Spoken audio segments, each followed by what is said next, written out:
Out of all the crazy guitars in the world, double necks rank pretty high up there. On stage, they're pretty much cruise control for cool. But before we go too far into the history, let's go ahead and see what we are going to review and demo today.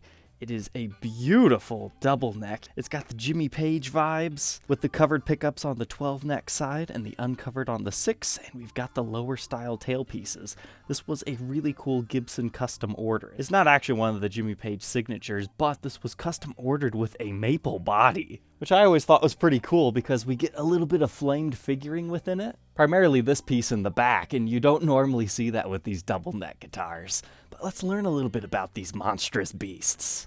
So as far as Gibson history is concerned, they started making these around 1958, and the initial run lasted till about 61. Now, it doesn't look anything like what you just saw. These were fully hollow body guitars, but in 1963, that's when we switch over to the style that we're talking about today. The body shape is vaguely similar to a double SG. It's a solid body construction instead of being hollow, and we get a 6-string neck on the bottom and the 12-string on the top. So it made it great for rock stars like Jimmy Page to play Stairway of Heaven over here and then be able to switch over to here on solos. And let's be real here, a double neck is just such a fascinating guitar. I mean, until you hold one in your hands, you just don't realize how powerful they feel. They're usually pretty heavy though, around 13 pounds, so they're not really practical unless you are a gigging musician that happens to need both guitars and you don't just want to swap them on stage. For someone like me that just plays at home, this is pretty much absolutely worthless to me outside of, just feeling cool. But these are known as the EDS-1275. EDS standing for Electric Double Spanish. But there's so many different double necks within Gibson's history. Like you've got the EBS lineup that usually has at least one bass neck on there. Elvis made one of those pretty popular. And then there's even EMS guitars. Check out Eric Ernest over at Abalone Vintage. He's got like all these in his collection. That's where you put a mandolin and a guitar or various other things together. So you're playing Dr. Frankenstein over here. But as I was saying, for my uses at home, this is just not all that good for me. I mean, it's pretty heavy, if you can even get the thing on a scale. It's a whopping 31 pounds. It's highly impractical to display it on a stand because it's always hanging at an angle because you can only support one neck at a time. The case is absolutely monstrous and adds even more to the weight. On top of that, tuning the treble side of the 12-string neck is always so difficult because the 6-string neck is in the way. I can't get my peg winders in there. I've had this Gibson double neck in my collection for at least 4 years now, and I just don't play it much due to all these reasons. So today, I'm going to do what I've always wanted to do. We are separating the conjoined twins. We are going to cut this Gibson double neck in half so I can add more guitars to my collection. Because 2 is better than 1.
First on the bench, we have the 6-string side of the old double neck. Now it's its own guitar. So essentially, underneath that pickguard, you actually had a channel route. That's why you have a little bit of finish right here. And I just hand sawed straight through that perfectly center. But this was the old toggle switch selector because you used to have two on this thing. This one up here would select which neck you were on, and then this one down here would select which pickup on both of the necks. Obviously, we don't need that anymore, so I went ahead and rewired this just to have two volumes and an output jack. That way I can blend the pickups however way I want. I don't need any toggle switch on this thing. So we went from 2 to the preferred 0. So kind of like a jazz bass. As far as our pickup cavities here, we can see our long neck tenon with our Gibson burst bucker and a custom bucker in the bridge with our routes looking like this. Then for our bridge, we have an upgraded Tone Pros product. Then our tailpiece is a little bit unique on this model because it's just screwed into the top. You typically only find this on double necks. But the coolest thing about the EDS-1275s is you might not have ever noticed this before. You do know it's a 6-string and a 12-string now,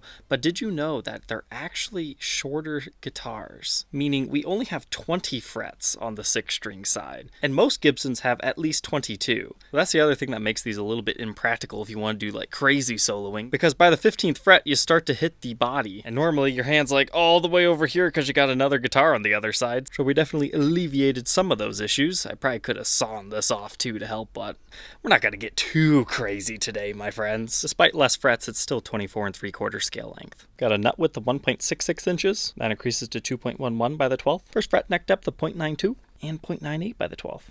It's a nice rounded neck profile.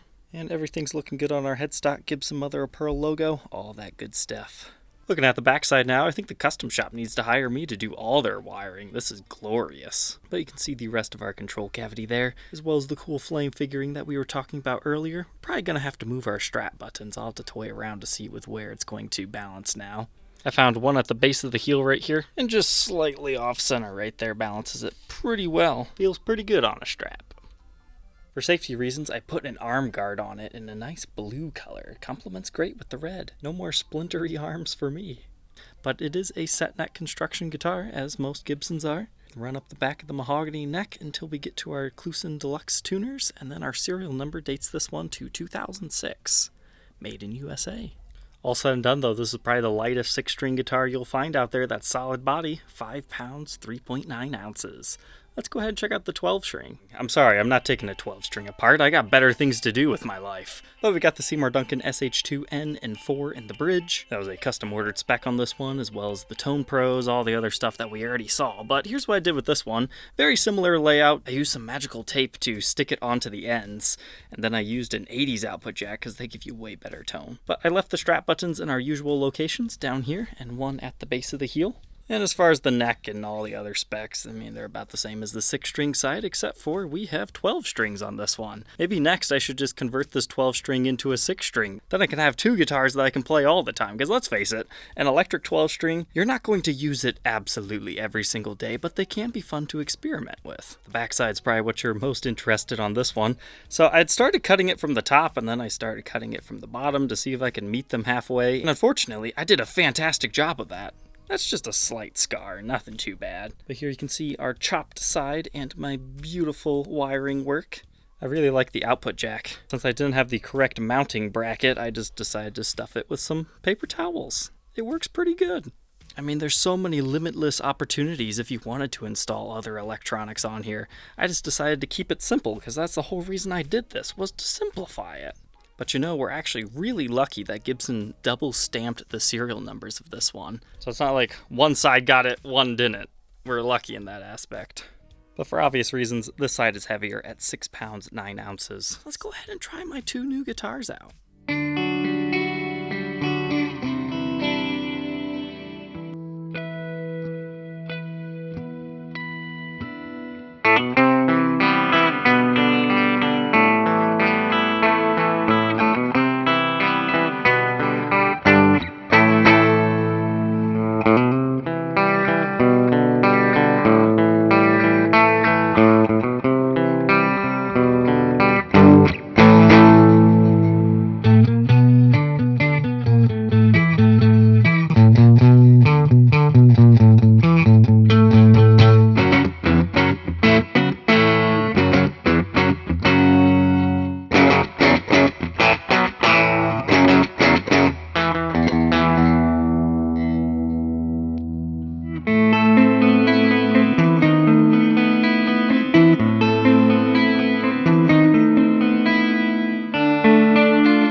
forgot to tell you, I wired this one out of phase for that whole Peter Green-like sound.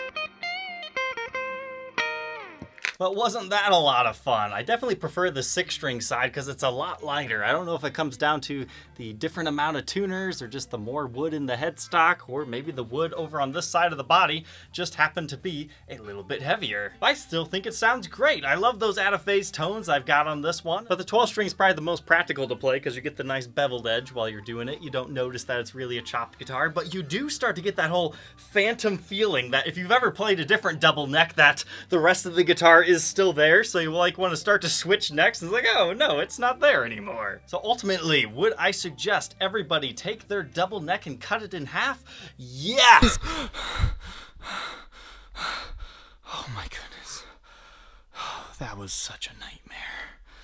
I didn't really do that, did I? I was just sleeping. Okay. Let's go start my day. Oh, good. Everything is just how I left it last night. Welcome back, Troglodytes, to your daily dose of guitar information, the Trogly's Guitar Show. I've got a very nice special treat for you guys. The double neck that I got a couple of years ago. It's finally the day to review it. Oh! No!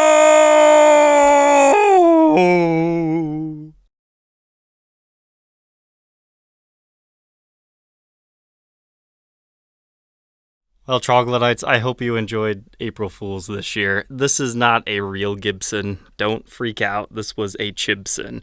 A viewer of the show actually sent me this about 3 or 4 years ago, and I told him that's probably what I'm going to do with it, is chop it in half one day, because I always have wanted to chop one in half. I don't know. It just seemed like a fun thing to do. Have 2 guitars at a 1 double neck. And you guys can't complain. Oh, you ruined that thing. Well, I mean, technically I have more usable guitars now. So yeah, it was just meant to be, because you can't legally sell Chibsons. They're against the law. So what can you really do with them besides chop them in half, I guess? Did it go exactly the way I was planning? No, but honestly, I think it went a little bit smoother than I thought it would be. Now, if I had a bandsaw, probably would have made things a lot easier than a handsaw, but hey, we did the best we could with the tools that I had.